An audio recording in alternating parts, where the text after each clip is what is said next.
ये तो हम लोगों ने डिस्कस किया किडनी का एक जनरल स्ट्रक्चर, उसका पोजीशन और उसका शेप, साइज, वजन देखा और उसके बाद उसके अंदर नेफ्रॉन।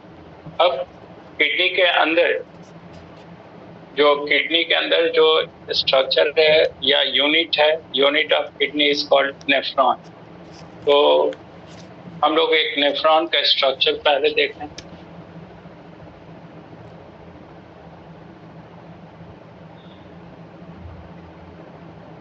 देखिए, ये बॉमेंस कैप्सूल है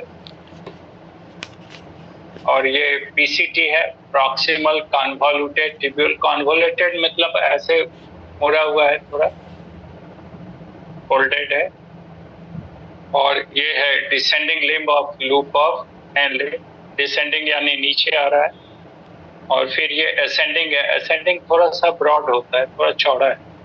डिसेंडिंग से थोड़ा सा चौड़ा है ascending limb of loop of Henle.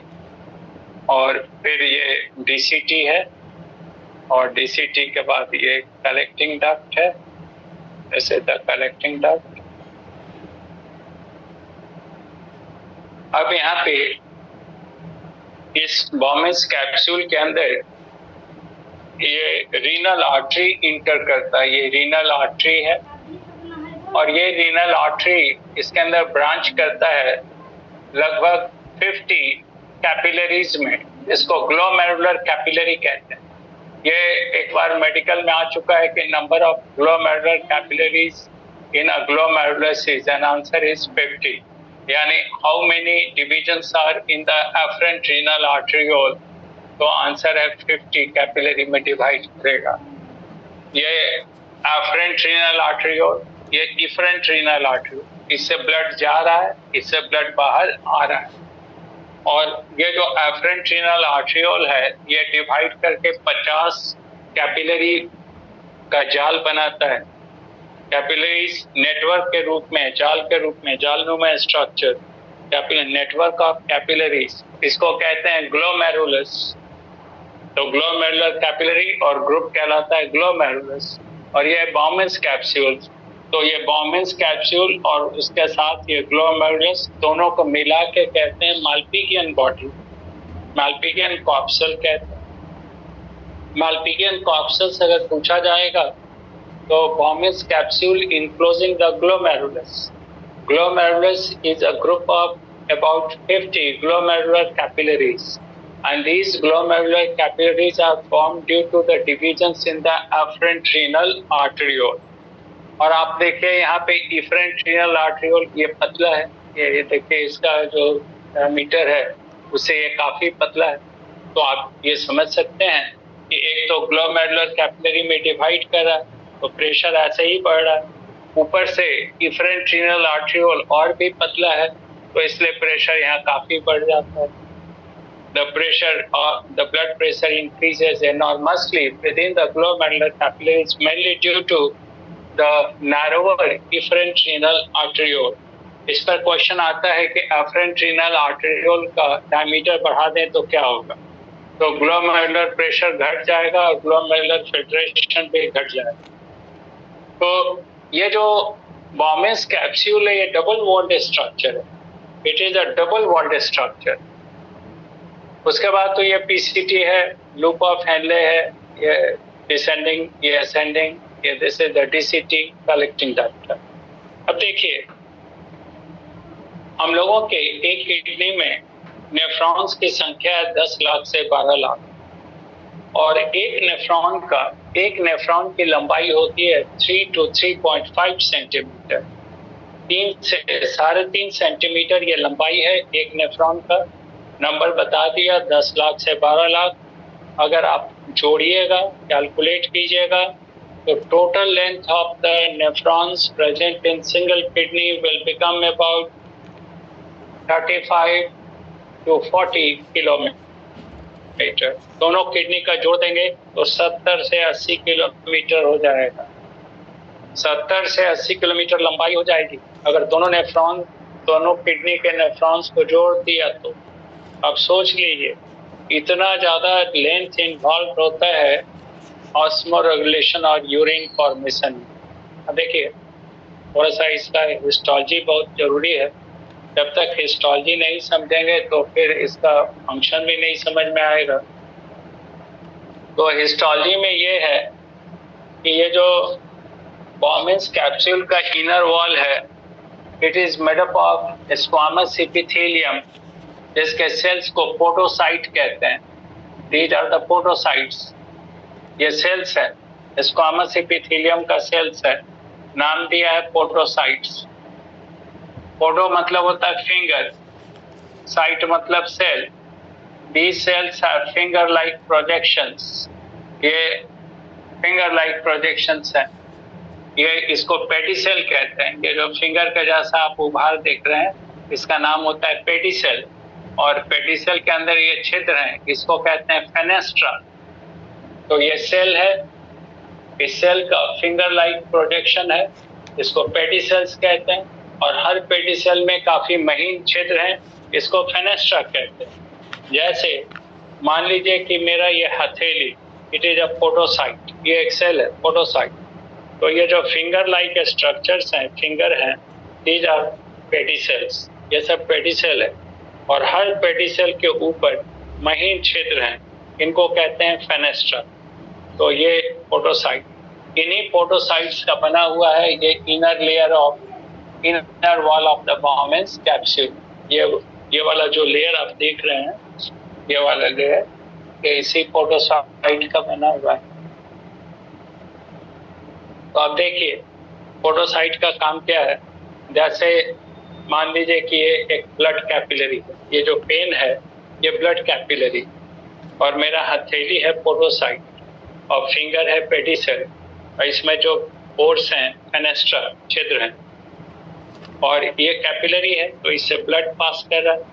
और कैपिलरी के वॉल में भी पोर होता है, हम लोग जानते हैं कैपिलरी के वॉल में काफी महीन छिद्र होता है।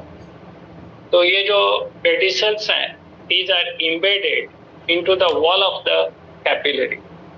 ये देखिए अब मेरा फिंगर इसको जकड़ा हुआ है, इस कैपिलरी को चारों तरफ से सराउंड किया हुआ है, और इस कैपिलरी से ब्लड फ्लो कर रहा है। तो अब इसके अंदर ब्लड प्रेशर काफी ज्यादा है। ज्यादा इसलिए है कि आप देखिए यहाँ पे ये नारोवर है, और उसके आगे हम लोग पढ़ेंगे रेनिन एंजियोटेंसिन नेगेटिव फीडबैक, जो ब्लड प्रेशर और बढ़ा देगा। तो डिटेल पढ़ना है। तो अभी समझे कि प्रेशर ज्यादा है। तो प्रेशर के कारण बहुत सारा ऐसा सब्सटेंस जो नॉर्मली कैपिलरी पोर से बाहर नहीं आ सकता है। नॉर्मल प्रेशर पे प्लाज्मा में बहुत सारा ऐसा चीज है जो कैपिलरी पोर से बाहर नहीं आता, लेकिन यहाँ पे प्रेशर बहुत ज्यादा होता है किडनी में, मतलब कैपिलरी में, इसलिए ऐसे सब्सटेंस भी बाहर आ जाते हैं प्लाज्मा से, जिनको बाहर दूसरे जगह पे वो बाहर नहीं आएगा। They move out from the plasma, capillary pores from plasma. तो जब ये चला आता है बाहर, तो अब ये इंटर करेगा फेनेस्ट्रा, पेडिसेल्स के फेनेस्ट्रा। और एक चीज हम लोग ये समझ लें अच्छी तरह से कि the diameter of the fenestra और pores of the pedicels is always smaller than the diameters of the capillary pore. Capillary pore का जो डायमीटर होता है उससे छोटा डायमीटर होता है इसका। यहाँ पे डायमीटर बड़ा है तो ब्लड से बहुत सारा सब्सटेंस बाहर आ गया, लेकिन अब हर वो सब्सटेंस जो बाहर आया जरूरी नहीं है कि इस फेनेस्ट्रा के से पास कर जाए, पोडोसाइट्स के फेनेस्ट्रा से पास कर जाए, ये जरूरी नहीं है। कारण है कि इसका जो डायमीटर है वो छोटा है in comparison to the diameter of capillary pore. It can allow the passage of only those substances which have the molecular weight less than 68,000। और ये तो हम लोग जानते हैं 68,000 molecular weight बताया था रेस्पिरेशन में। It is the molecular weight of hemoglobin। hemoglobin में बताया था कि 4 यूनिटरी मॉलिक्यूल है। एक यूनिटरी मॉलिक्यूल का मॉलिक्यूलर वेट है 17,000, 17,000। 4 का कर दीजिएगा तो 68,000। तो 68,000 मॉलिक्यूलर वेट से छोटा सब्सटेंस ही इस फेनेस्ट्रा से पास कर सकता है, यानी कहाँ सकता है, बॉमेंस कैप्सूल के अंदर। तो हम लोगों के ब्लड प्लाज्मा में जो प्रोटीन है एल्बुमिन, उसका मॉलिक्यूलर वेट होता है 70,000 और उससे ज्यादा होता है, 2 लाख से ज्यादा होता है एल्बुमिन से 70 और उससे ज्यादा 2 लाख से ज्यादा ग्लोबुलिन, प्रोथ्रोम्बिन और फाइब्रिनोजेन। फाइब्रिनोजेन का तो 3.5 लाख के आसपास है मॉलिक्यूलर वेट। तो इसका मतलब है कि नॉर्मल कंडीशन में इस फोर्स से एल्बुमिन पास नहीं कर सकता। नॉर्मल कंडीशन में हीमोग्लोबिन भी नहीं आना चाहिए क्योंकि उसका मॉलिक्यूलर वेट 68,000 और उससे कम मॉलिक्यूलर वेट वाला पास करेगा। लेकिन कभी कभी अगर काफी ज्यादा डिस्ट्रक्शन होता है आरबीसी वगैरह का, तो समटाइम्स हीमोग्लोबिन में pass out along with urine. That condition is called haemoglobinuria, यानी passage of haemoglobin with urine. तो एबनॉर्मेलिटी है वो।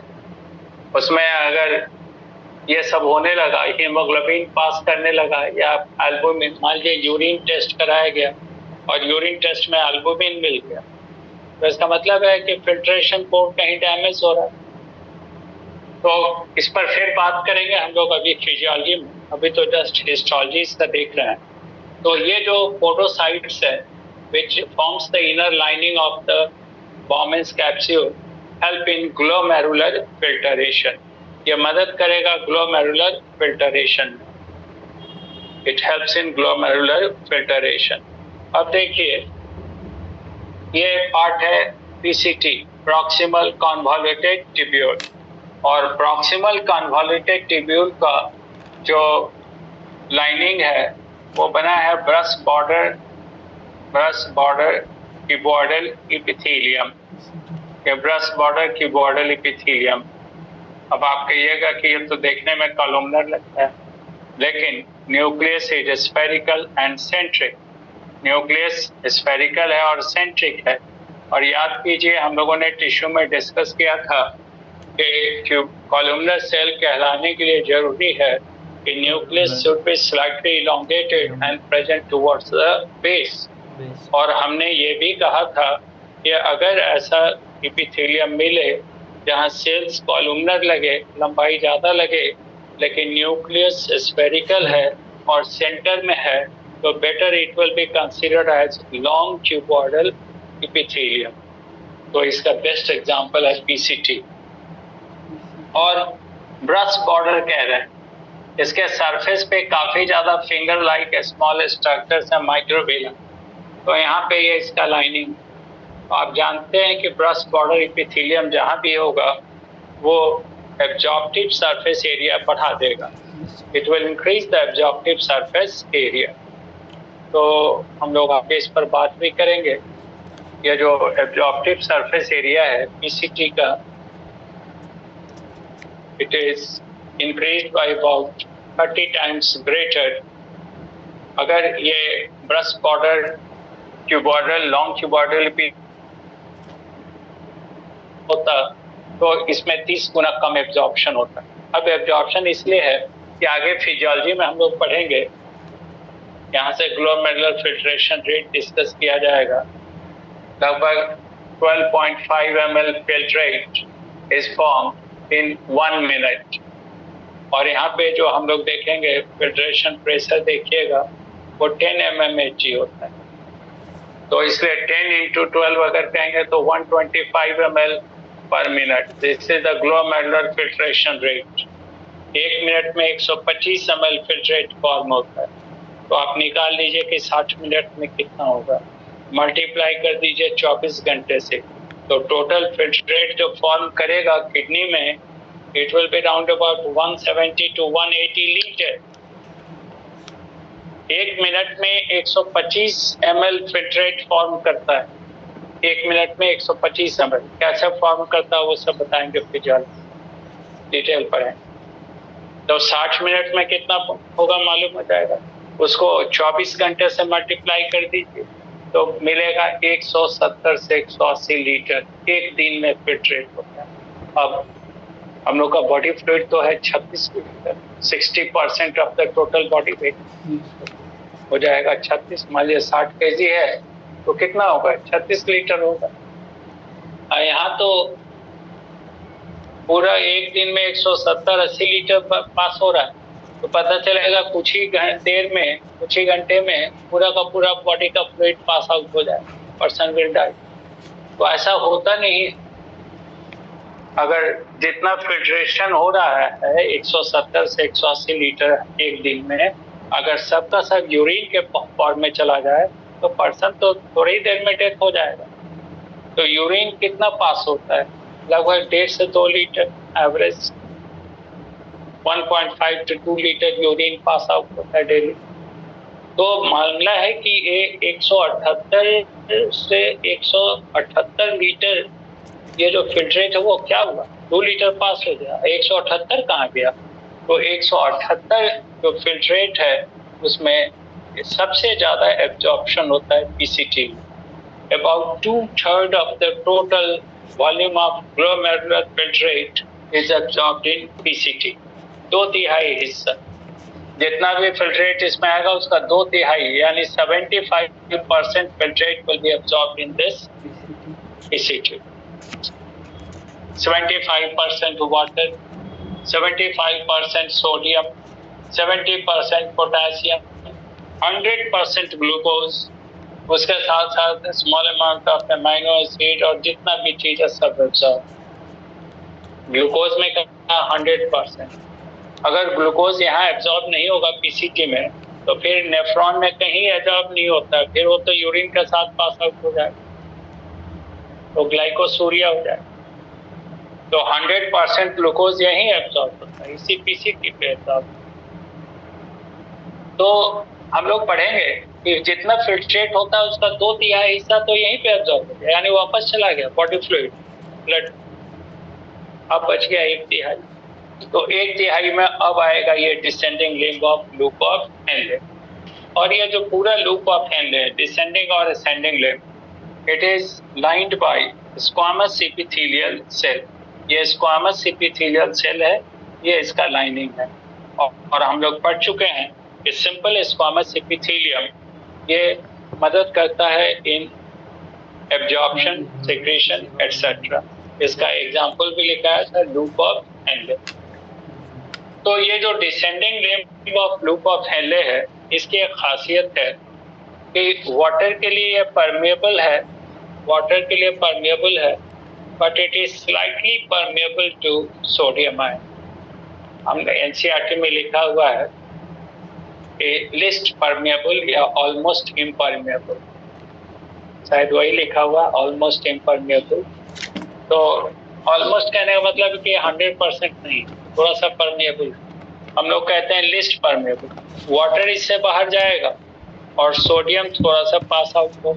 अब इस पर आगे बात करेंगे ऑस्मोल रेगुलेशन। तो इस डिसेंडिंग लिम्ब में जो स्क्वामस एपिथेलियम में इसकी खासियत ये है कि वाटर को तो आसानी से एब्जॉर्ब करे। अब देखिए एब्जॉर्प्शन और सिक्रेशन दो टर्म बराबर हम यूज कर रहे हैं, उसमें कंफ्यूजन नहीं रहना चाहिए। अगर इस फिल्ट्रेट से कोई चीज बाहर जा रहा है, यानी बॉडी फ्लूइड इंटरस्टिशियम में बाहर जा रहा है, तो इसको कहते हैं एब्जॉर्प्शन। ये एरो देखिए, फिल्ट्रेट से जा रहा है बाहर तो एब्जॉर्प्शन। और अगर फिल्ट्रेट से यहाँ रिलीज हो रहा है, यहाँ पे इस ट्यूब के अंदर, तो इट इज कॉल्ड सिक्रीशन। ये एब्जॉर्प्शन और ये सिक्रीशन। तो वाटर का एब्जॉर्प्शन होता है और सोडियम का थोड़ा सा। अब फिल्ट्रेट जब पहुंचता है इस डीसीटी में, तो डीसीटी का भी लाइनिंग है इसी स्क्वामस एपिथेलियम का, लेकिन यहाँ पे थोड़ा सा कैरेक्टर डिफरेंट है। ये वाटर के लिए इम्परमेबल है, वाटर इससे पास नहीं कर सकता, वाटर नहीं जा सकता।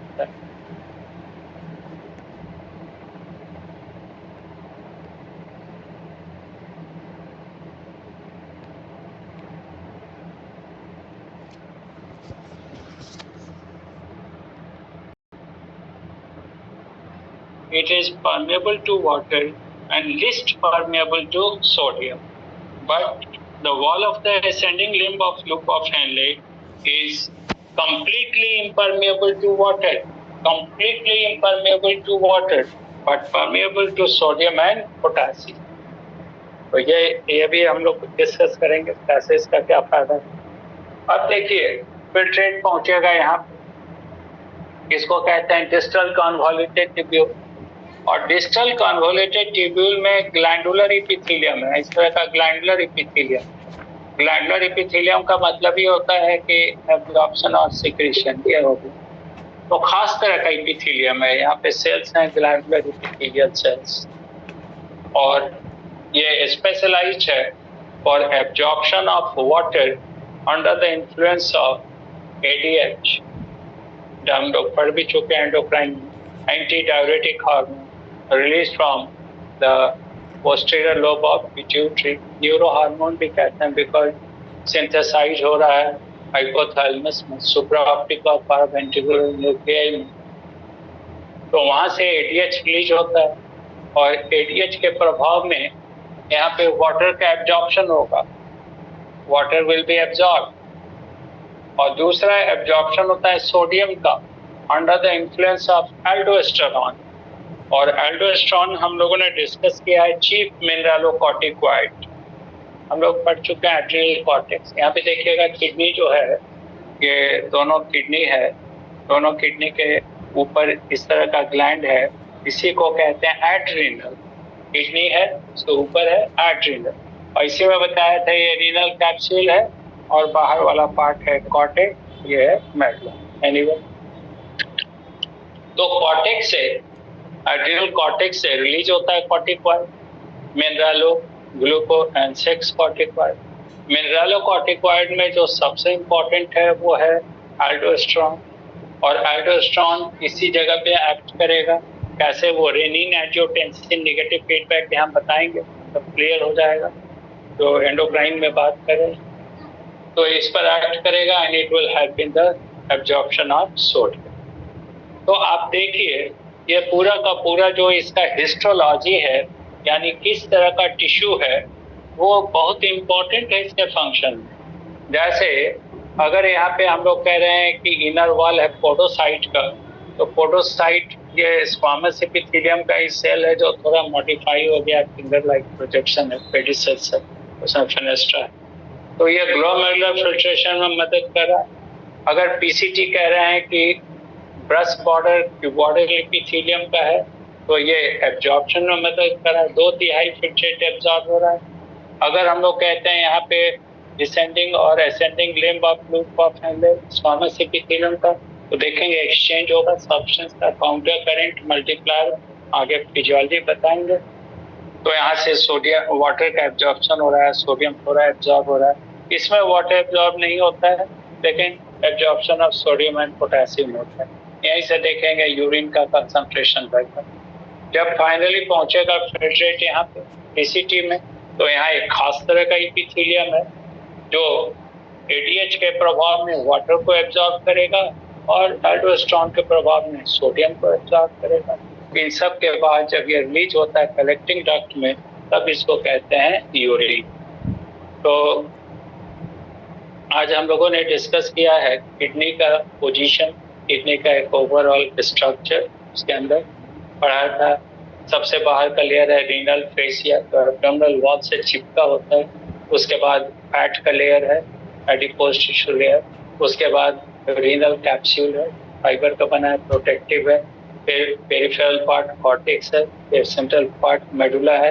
कॉर्टेक्स जगह जगह पे धंसा हुआ है मेडुला में, उसको रीनल कॉलम ऑफ पर्टिनी कहते हैं। इसके कारण मेडुला 10 से 18 लोब में बढ़ जाता है, इसको रीनल इसको मेडुलरी पिरामिड कहते हैं।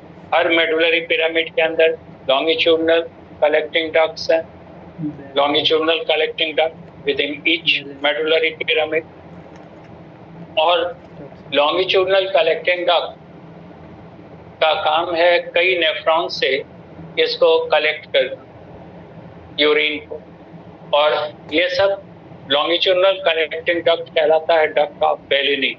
ये सब यूरिन को एक कॉमन स्पेस में रिलीज करता है, जिसको कहता है minor calyx through the aperture called area cribrosa, जो मेडुलरी पिरामिड के टिप पर है।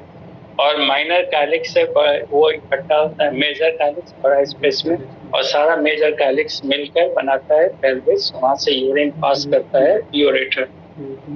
तो ये तो इसका स्ट्रक्चर था, उसमें बताया था cortical and medullary pyramid. Cortical pyramid में सारा का सारा स्ट्रक्चर, बॉमेंस कैप्सूल है, उसके बाद पीसीटी है, डीसीटी है, और major part of loop of Henle in cortex, और only small part of loop of Henle is present in medulla. और जक्स्ट्रा मेडुलरी, जक्स्ट्रा मतलब जंक्शन होता है, तो उसका जो बॉमेंस कैप्सूल है, पीसीटी है, डीसीटी है, they are present in the inner part of the cortex, and loop of Henle is long and present completely within the medulla.